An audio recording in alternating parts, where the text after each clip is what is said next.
Bonjour à tous et bienvenue sur ce nouveau webinaire Goliath. Aujourd'hui, on va discuter ensemble du secteur de la défense.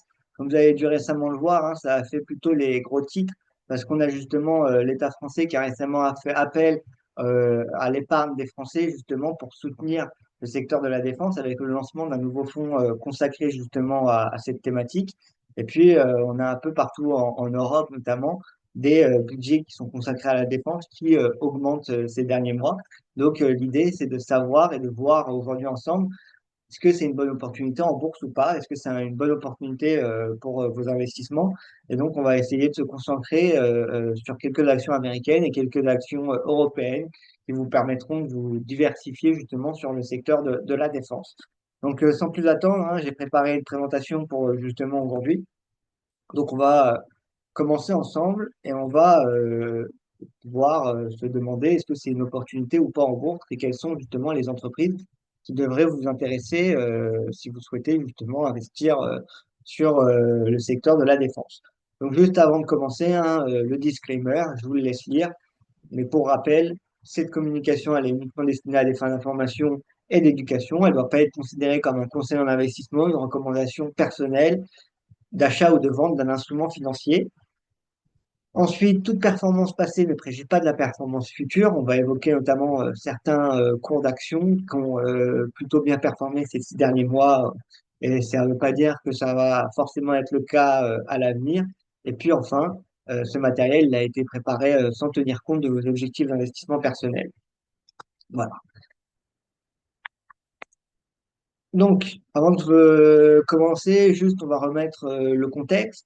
Donc, comme je le disais, le secteur de la défense a connu quand même une dynamique haussière en bourse ces derniers mois. On va le revoir un peu plus tard.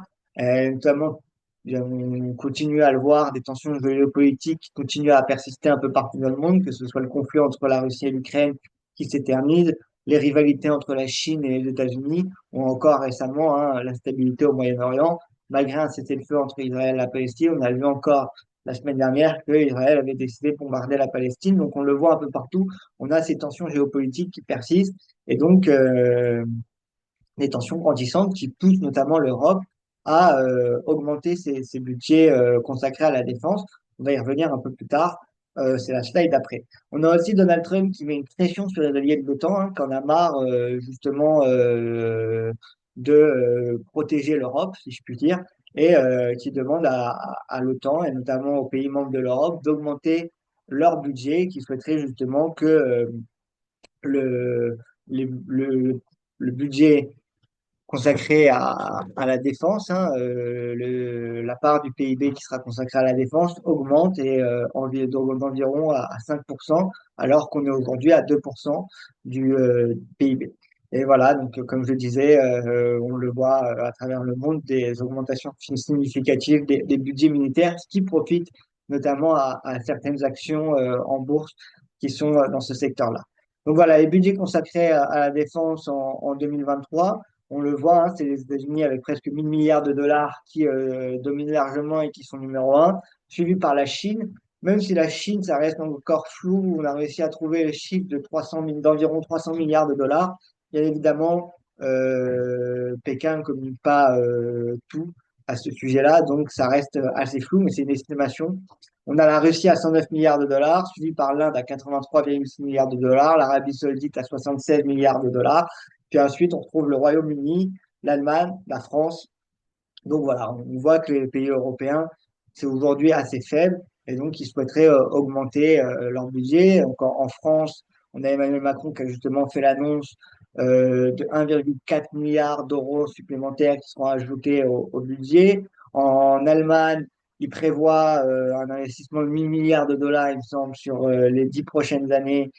Donc ça serait à peu près 100 milliards de dollars consacrés à la défense par an.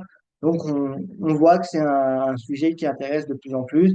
Et en Europe, on a décidé de ne pas se reposer sur les États-Unis. De toute façon, Trump a clairement fait comprendre qu'il souhaiterait aujourd'hui que l'Europe consacre un peu plus de budget à la défense, alors que lui, de son côté, il souhaiterait diminuer le budget qu'il consacre à la défense aux États-Unis, et il souhaiterait réduire à 8% du PIB.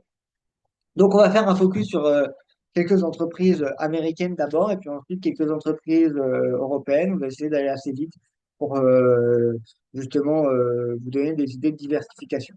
La première entreprise, elle est connue notamment pour son activité dans l'aérospatial et elle fait partie de beaucoup de portefeuilles pour ceux qui souhaitent justement jouer la thématique de l'espace. Mais elle a aussi un rôle assez important dans tout ce qui est défense, notamment aux États-Unis, parce qu'elle a un contrat à assez long terme, parce qu'elle a un contrat avec l'armée américaine jusqu'en 2070, et notamment pour des avions de chasse F-35. Elle est aussi connue pour des systèmes de défense antimissiles. C'est Lockheed Martin qui propose ces services-là et des satellites militaires. C'est plutôt une grosse boîte, Lockheed Martin, puisqu'on a une capitalisation boursière d'environ 110 milliards de dollars et un chiffre d'affaires en 2024 qui était estimé à plus de 70 milliards de dollars. Malgré ça, malgré des contrats gouvernementaux stables, parce que je le disais, ils ont un contrat jusqu'en 2070 normalement avec le gouvernement, un dividende attractif parce qu'ils offrent 3% de dividende. On a une action qui chute sur les 12 derniers mois, qui chute d'environ 2%. Et donc, si on regarde depuis le début de l'année, on a une action qui est passée de un peu plus de 600 dollars en août 2024 et qui est descendue jusqu'à 440 dollars. 440 dollars qui aujourd'hui représente un support assez intéressant pour les actions Lockheed Martin. Pour ceux qui souhaiteraient éventuellement un prix d'entrée, regarder le support de 440 dollars. Ça pourrait être un prix d'entrée assez intéressant pour ceux qui croient aux perspectives long terme. Et donc, on a une action qui gagne un peu plus de 25% sur les 5 dernières années, mais qui, depuis le début de l'année, comme vous le voyez sur le graphique, chute, parce qu'elle chute de 8,82% depuis le début de l'année.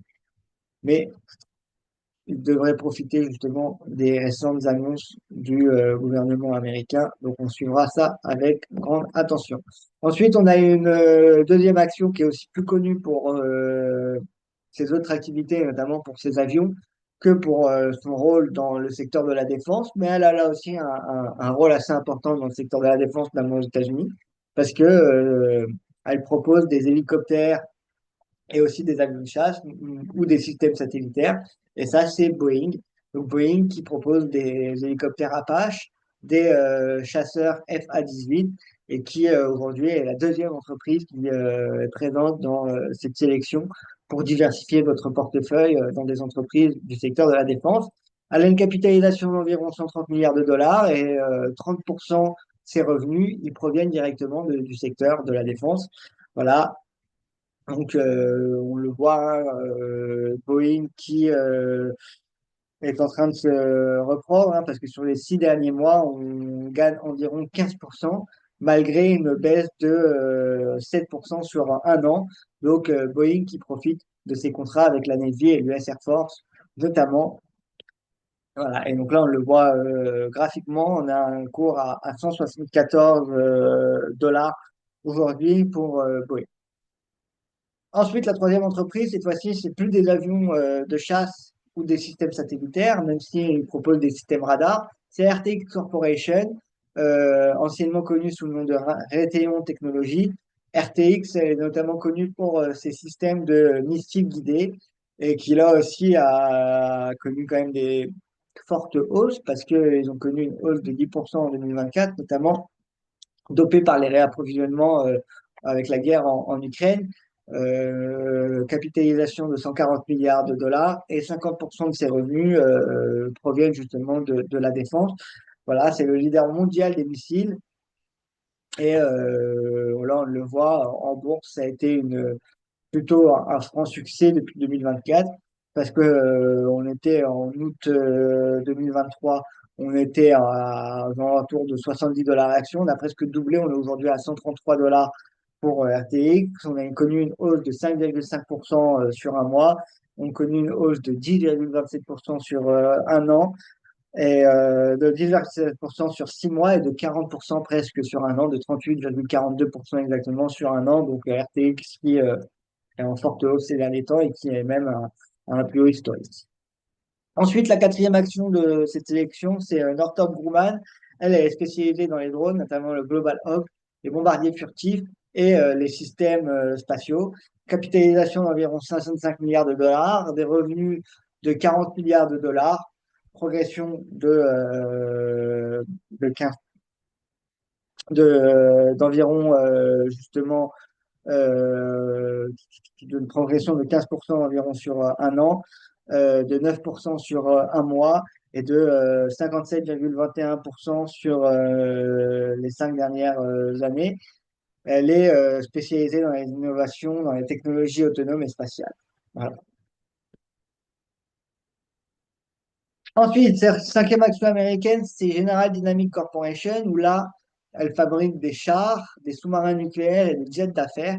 Donc vraiment, l'idée, c'est avec ces 5 actions américaines, hein, qui sont Lockheed Martin, Boeing, RTX, Northrop et General Dynamics Corporation, vous avez vraiment une exposition au secteur global de la défense. Vous pouvez rajouter d'autres entreprises après, hein. Vous pouvez faire vous-même votre stock picking. On va le voir un peu plus tard, mais il y a par exemple des ETF qui mettent Palantir dans leur choix d'actions liées au secteur de la défense. Moi, j'ai choisi General Dynamics Corporation, qui est un fabricant de chars, sous-marins et de jets d'affaires, qui a une capitalisation d'environ 80 milliards de dollars, avec des revenus estimés en 2024 à 45 milliards de dollars, une croissance plutôt stable pour le groupe parce qu'elle connaît 12% de croissance sur un an, avec des dividendes assez solides, et donc là, qui offre une diversification donc, dans les véhicules terrestres et navals, contrairement aux avions avec Boeing ou Lockheed Martin et les drones avec RPX et les missiles guidés. Ensuite, dans les actions européennes, là on va le voir aussi, hein, c'est des actions qui ont bien progressé, notamment deux.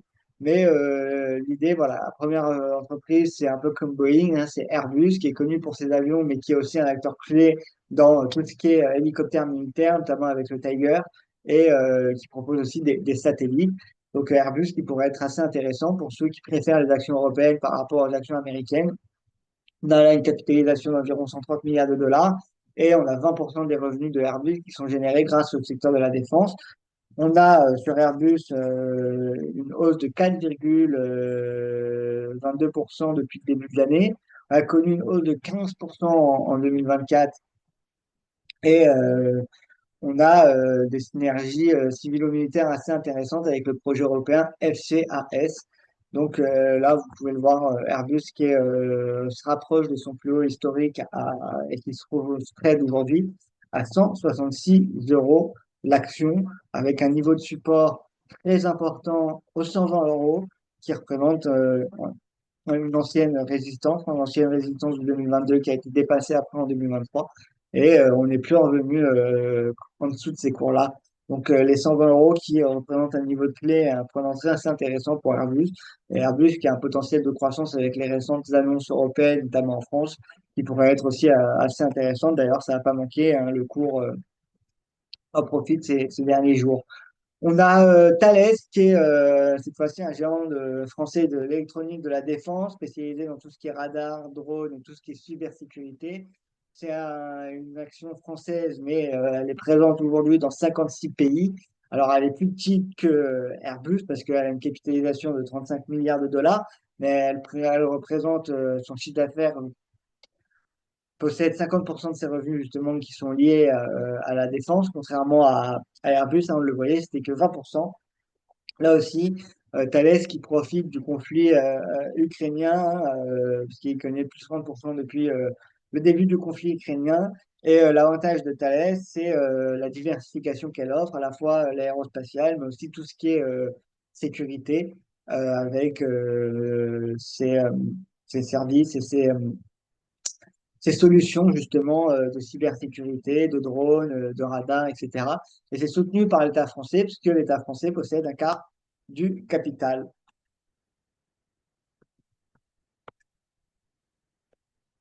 Et là, on le voit, l'action qui a assez fortement progressé en bourse, c'est assez impressionnant, puisqu'elle connaît depuis le début de l'année justement une hausse de 80%. Elle connaît sur les 6 derniers mois une hausse de 66%. Et elle a augmenté en un mois de 32%. Donc, les récentes annonces ont justement bien profité à Thales. Et vous allez voir, c'est pas le seul parce que l'action ensuite, qui est une action allemande, c'est encore plus impressionnant parce qu'elle connaît une hausse de plus de 2000% sur 5 ans. Et c'est Rheinmetall. Rheinmetall, c'est une société qui est spécialisée dans les véhicules blindés, notamment avec le Lynx. Et elle offre aussi des services de systèmes antiaériens et elle est aussi connue pour, proposer des munitions. Elle a une capitalisation d'environ 25 milliards d'euros, un carnet de commandes record de 48 milliards en 2024. En 2022, elle a connu une explosion de plus de 900%. C'est un leader du réarmement européen et justement, elle profite, elle encore, de la guerre en Ukraine avec sa co-entreprise Leonardo. Et là aussi, on voit le cours qui explose, hein, qui atteint les 1 300 € à peu près aujourd'hui. Ensuite, on a Dassault Aviation, qui est encore une entreprise française, qui est connue pour notamment le Rafale et les drones militaires, qui connaît aussi un assez grand succès à l'export, parce qu'elle fournit pas mal d'autres pays notamment grâce à son Rafale. Elle a une capitalisation d'environ 25 milliards d'euros, des revenus estimés à 6 milliards. Elle connaît plus 40% depuis une performance de plus de 40% depuis 2022, notamment portée par ses ventes à l'international. Alors, vous allez voir en bourse, ça ne se reflète pas la même croissance que son chiffre d'affaires, mais c'est plutôt positif depuis le début de l'année. Vous allez voir tout ça. Juste après, donc voilà, donc elle est connue pour ses rafales et puis son côté vraiment haut de gamme. Et donc, on est aujourd'hui à plus de 300 € pour Dassault. Et Dassault, qui est là encore, pourrait faire partie des portefeuilles qui pourraient être une des entreprises à privilégier pour ceux qui souhaiteraient justement investir dans le secteur de la défense, qui connaît depuis le début de l'année une hausse de plus de 15% et qui connaît sur 5 ans une hausse de plus de 46%.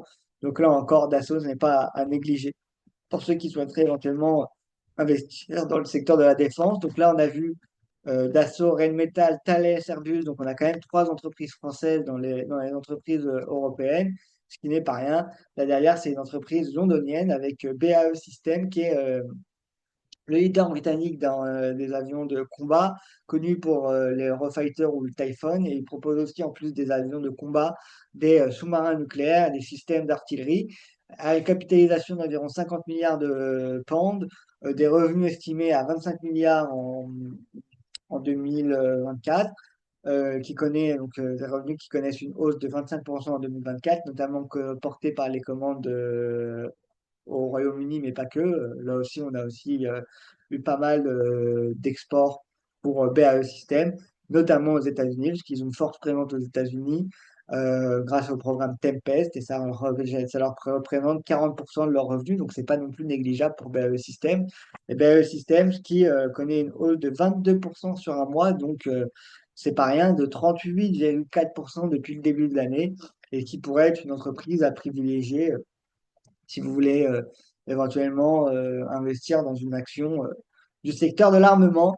Voilà, c'est les 10 entreprises qui ont été choisies aujourd'hui. Donc, on refait un récap. Lockheed Martin, Boeing, RTX, Northrop et General Dynamics aux États-Unis.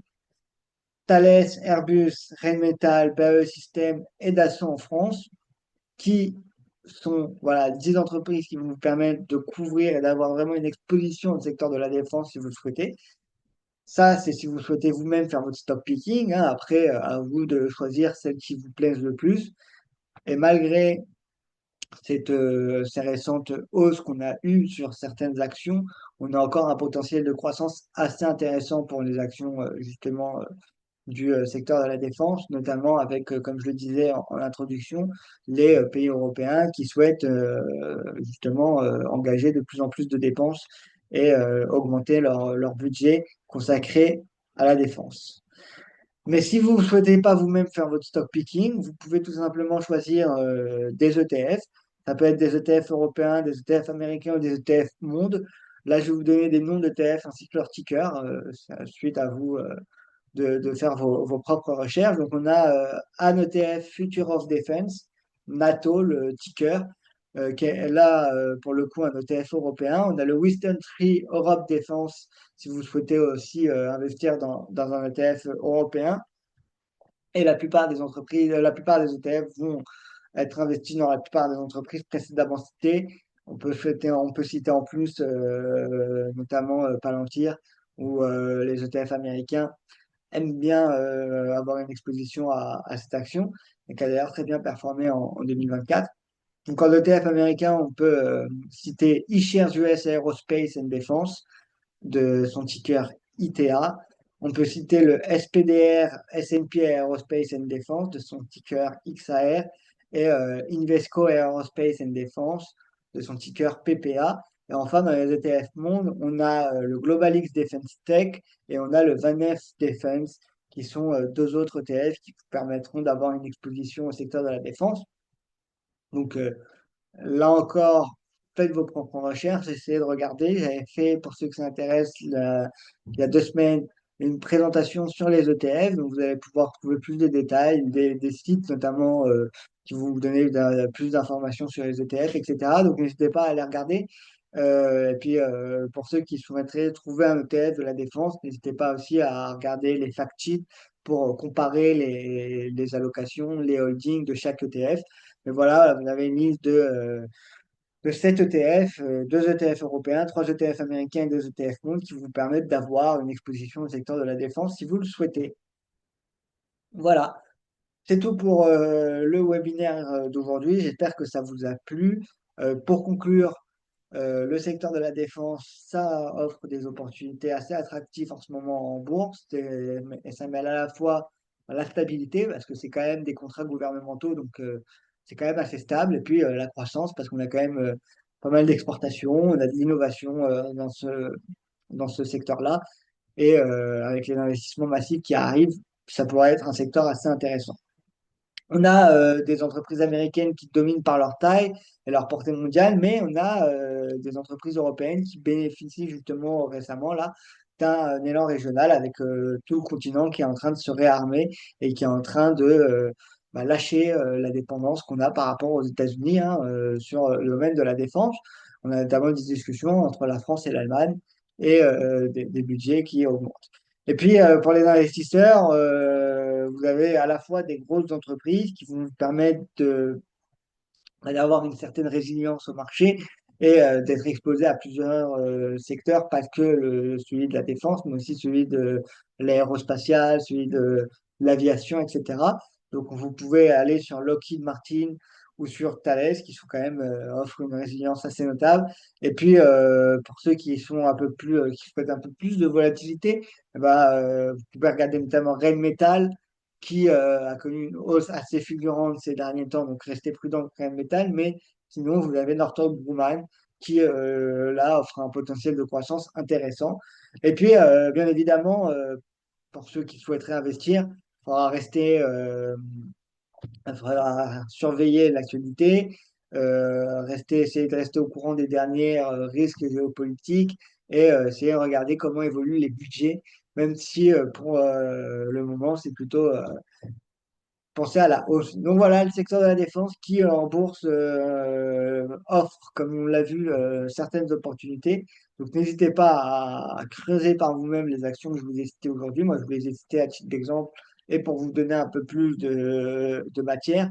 Mais n'hésitez pas à aller voir, à aller creuser après par vous-même pour trouver plus de détails sur chaque action et essayer de voir si elle correspond à votre style d'investissement ou pas. C'est tout. Si vous avez la moindre question, n'hésitez pas à nous dire en commentaire. Si ce webinaire vous a plu, n'hésitez pas à lâcher un like. Et puis, je vous dis à très vite pour un prochain webinaire. Et sinon, n'hésitez pas à nous retrouver sur Goliath aussi. On est de plus en plus nombreux. Donc, ça fait toujours plaisir. Merci tout le monde. Et puis, à très bientôt. Au revoir.